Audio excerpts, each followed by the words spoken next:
Bonjour, il fait de petits fruits noirs absolument délicieux. Ses feuilles et ses bourgeons sont de plus en plus appréciés comme remède naturel. Je vous présente un petit arbrisseau qui s'appelle le cassis, qui ne paye pas de mine, qui ne fait pas trop parler de lui, contrairement à certaines plantes médicinales un petit peu plus exotiques, mais qui peut vraiment nous rendre service. Et je suis très content de vous le présenter aujourd'hui sous toutes ses coutures. Voilà, c'est plutôt une plante qui va pousser dans les pays du nord de l'Europe, dans des forêts plutôt humides. Alors on va démarrer notre discussion avec l'utilisation des baies et après on parlera des autres parties de la plante qui sont aussi utilisables. Et si on regarde le profil nutritionnel des baies de cassis, ce qui ressort en premier vraiment, c'est sa teneur en vitamine C. Voilà, une vitamine qui est essentielle pour de très nombreux processus physiologiques, depuis la synthèse du collagène jusqu'au bon fonctionnement du système immunitaire. Et avec le cassis, on a dans les 180 mg de vitamine C pour 100 g de fruits frais. Donc c'est vraiment une excellente teneur. Et c'est vrai que voilà, on parle souvent des agrumes, par exemple, comme source de vitamine C. Et il faut savoir que pour 100 g d'orange, on a environ 50 mg de vitamine C, donc beaucoup moins que le cassis. Donc, voilà, très bonne teneur. Alors, à part la vitamine C, qu'est-ce qu'on trouve dans ces délicieux petits fruits? Eh bien, on trouve des minéraux, magnésium, calcium, potassium. Bon, pas des taux qui sont nécessairement remarquables.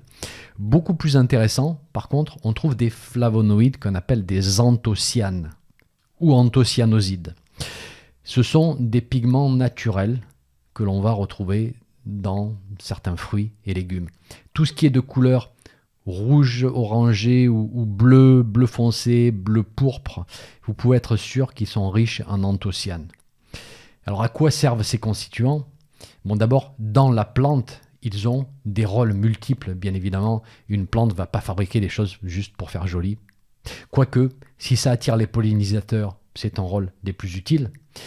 Mais d'autres rôles dans la plante, par exemple, ils protègent contre les effets néfastes des UV du soleil. Et donc, ils vont protéger l'ADN de la plante pour ne pas qu'il soit endommagé. Ils permettraient aussi à la plante de s'adapter à un stress hydrique ou un stress de température. Donc, un manque d'eau ou alors des températures extrêmes. Et une fois dans notre corps, ces constituants ont des propriétés assez remarquables. Ils sont très fortement antioxydants, c'est-à-dire qu'ils piègent les radicaux libres et ils leur empêchent d'abîmer nos cellules. Voilà. C'est quelque chose dont nous avons vraiment besoin aujourd'hui parce qu'on vit dans des environnements qui ont tendance à être très pro-oxydants, très agressifs. Les anthocyanes ont aussi un effet protecteur sur le système cardiovasculaire. Ils ont un effet anti-inflammatoire. Ils sont protecteurs contre le développement de certains cancers. Ils protègent la rétine contre le vieillissement. Donc ces petits fruits noirs sont définitivement super intéressants à consommer d'une manière régulière dans un but de prévention. Voilà pour le fruit. En ce qui concerne la feuille, qu'est-ce qu'on peut faire avec les feuilles?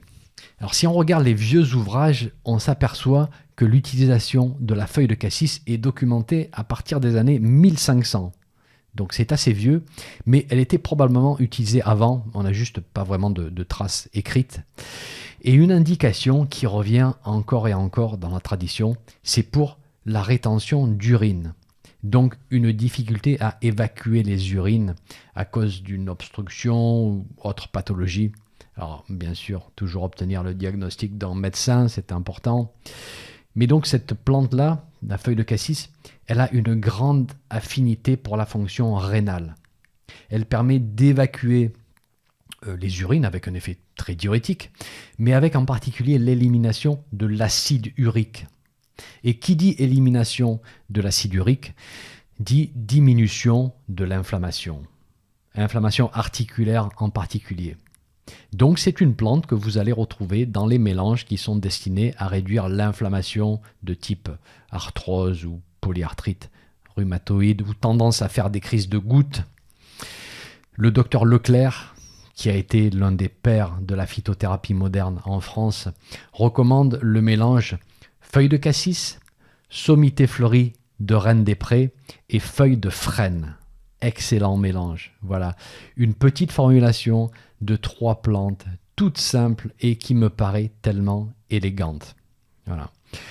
On va aussi penser à la feuille de cassis pour la prévention des calculs rénaux chez la personne qui a tendance à faire des calculs d'acide urique, bien sûr.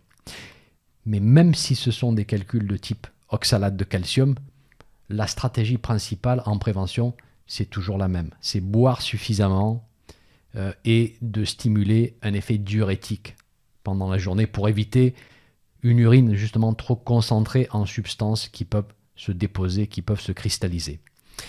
Donc la feuille de cassis peut être utilisée ici aussi. D'ailleurs, petite parenthèse, qu'est-ce qu'on peut faire d'autre avec les plantes qui ont une action très diurétique d'une manière générale? Eh bien, on peut les introduire dans des stratégies pour faire baisser une tension artérielle un petit peu trop élevée, par exemple. Et c'est assez facile à comprendre d'un point de vue mécanique, parce qu'on va créer un effet diurétique, donc la personne va éliminer une partie de ces liquides, on fait baisser le volume de liquide sanguin à l'intérieur du corps, ce qui va réduire la pression dans les tuyaux. Logique. Donc ne soyez pas étonnés si vous voyez des plantes très diurétiques dans certains mélanges à base de plantes qui sont recommandés pour les problèmes d'hypertension. Et bien sûr, je ne vais pas le répéter à chaque fois, mais si vous avez des problèmes cardiovasculaires, vous passez par la case médecin d'abord. Restons sur cet aspect anti-inflammatoire de la feuille. On dit qu'elle permet d'évacuer des substances très pro-inflammatoires pour les articulations, l'acide urique en particulier. Mais est-ce qu'on pourrait étendre ce concept à d'autres types d'inflammation dans tout le corps? En d'autres termes, est-ce que la feuille de cassis pourrait avoir un effet qu'on appelle systémique, donc qui circule dans l'ensemble du corps pour calmer toutes les zones enflammées? Eh bien, il semble que oui, et ça fait déjà un bout de temps que la science a démontré cet effet. Alors, je vais remonter à une étude qui date de 1989, qui a été faite par la faculté des sciences pharmaceutiques de Toulouse. Et cette étude démontre que cette préparation a effectivement un effet anti-inflammatoire systémique.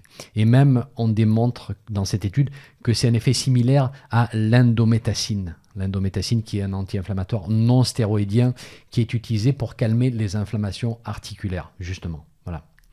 Avec ce gros plus, c'est le fait que le cassis ne risque pas de provoquer des ulcérations gastriques, qui est un risque qui est très présent, très connu lorsqu'on prend ce type de médicaments anti-inflammatoires sur le long terme. Et bien sûr, cet effet anti-inflammatoire a aussi été validé par l'expérience de nombreux praticiens parce qu'aujourd'hui, on utilise la feuille de cassis pour calmer justement ces états inflammatoires chroniques. Ensuite, la feuille de cassis, elle contient des substances qu'on appelle des proanthocyanidol.